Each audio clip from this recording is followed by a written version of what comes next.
Assalamualaikum warahmatullahi wabarakatuh. Pada kesempatan kali ini, saya akan menjelaskan tentang model infrastruktur jaringan. Sebelumnya, perkenalkan nama saya Andik Maltarakasi dari kelas TIA 23 dengan NIM 23051204002.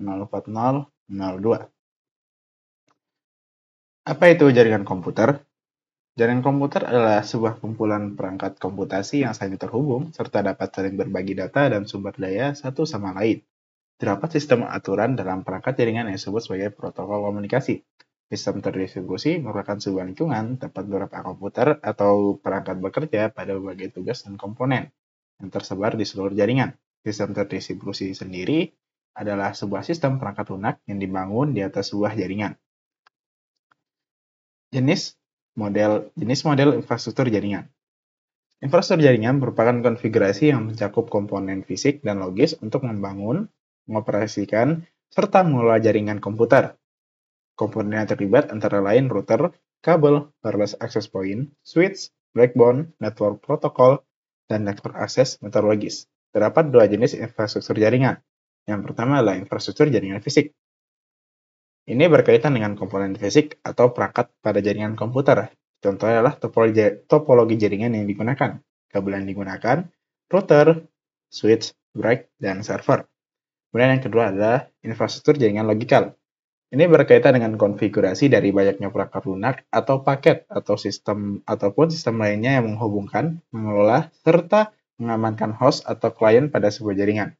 Infrastruktur jaringan logikal memungkinkan komunikasi antar komputer melalui jaringan fisik dengan topologi jaringan yang digunakan. Contoh dari infrastruktur jaringan logikal antara lain konfigurasi server DNS, konfigurasi basis data, konfigurasi server web, konfigurasi server DHCP, dan lain-lain.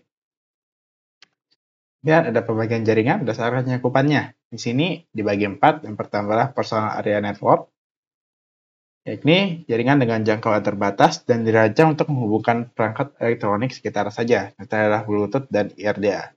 Kemudian ada local area network atau LAN, yaitu jaringan dengan cakupan geografis yang kecil seperti gedung sekolah, lab, dan kantor.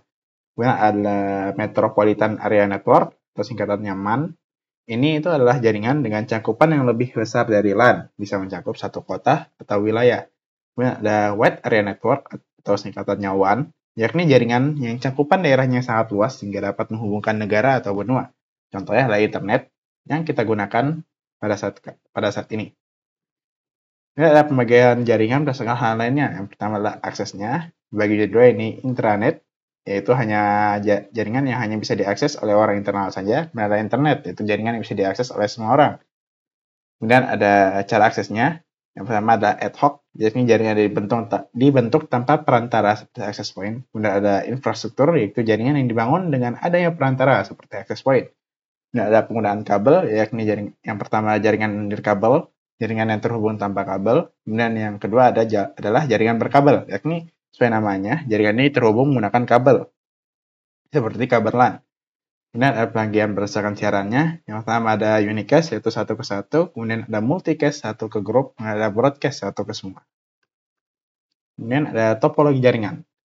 Topologi jaringan adalah bagaimana sebuah komputer terhubung untuk membentuk sebuah jaringan menggunakan kabel UTP, fiber optik, atau nirkabel. Topologi jaringan itu sendiri mempengaruhi kecepatan komunikasi antar komputer.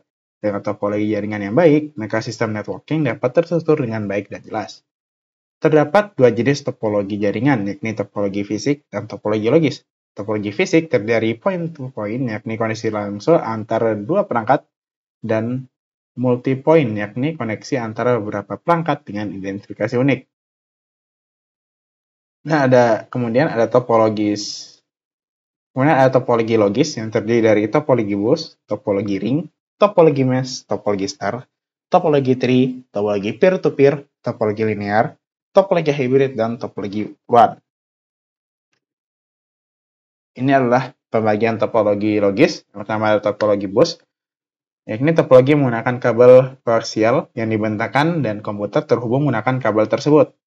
Biaya instalasinya murah, penambahan klien atau workstation baru dapat dilakukan dengan mudah.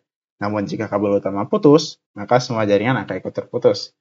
Kemudian ada topologi ring, yakni topologi dengan jaringan komputer dihubungkan dengan bentuk melingkar. biaya instalasinya murah, performa yang lebih baik dibandingkan topologi bus, namun pengiriman data bisa menjadi terlambat jika banyak komputer yang mengirim pesan. Guna ada topologi mesh, yakni topologi yang menghubungkan setiap perangkat dengan perangkat lainnya. Tidak perlu takut akan adanya tabrakan data, serta besar bandwidth yang cukup lebar. Namun, instalasinya rumit dan mahal karena menggunakan banyak kabel. Ini ada topologi star. Terdapat hub sebagai pusat jaringan, mudah dikelola dan masalah dapat ditangani dengan mudah. Namun sangat bergantung pada terminal pusat, terlebih jika hubnya terdapat masalah. Kemudian ada topologi tree, yakni topologi ini menghubungkan topologi bus dan topologi star. Susunan hierarkis memudahkan pengaturan data, namun jika terdapat masalah pada komputer atas, maka komputer bawah akan terkena dampaknya juga. Kemudian ada topologi peer-to-peer, yakni topologi dengan kabel untuk menghubungkan dua komputer sekaligus. Instalasinya murah dan mudah dilakukan, namun sulit dikembangkan dan sering mengalami masalah keamanan. Dan ada topologi linear, yakni topologi yang menggunakan satu kabel utama sebagai konektor. Gampang dalam pengembangan dan menggunakan sedikit kabel, namun kepadatan traffic data bisa tinggi dan keamanan data tidak terjamin. Kemudian ada topologi WLAN, ini topologi yang menggunakan jaringan nirkabel untuk menghubungkan jaringan. Menggunakan dua mode yakni infrastruktur dan ad hoc. Dengan ini, WLAN dapat memungkinkan komunikasi langsung antar perangkat atau melalui access point. Kemudian ada tambahan lagi yakni topologi hybrid. Topologi ini gabungan dari beberapa topologi yang berbeda, fleksibel dan mudah ditambahkannya koneksi baru, namun karena itu juga biaya instalasi dan pengaturannya sangat tinggi. Terima kasih, mungkin itu saja yang bisa saya sampaikan, kurang lebihnya mohon dimaafkan. Assalamualaikum warahmatullahi wabarakatuh.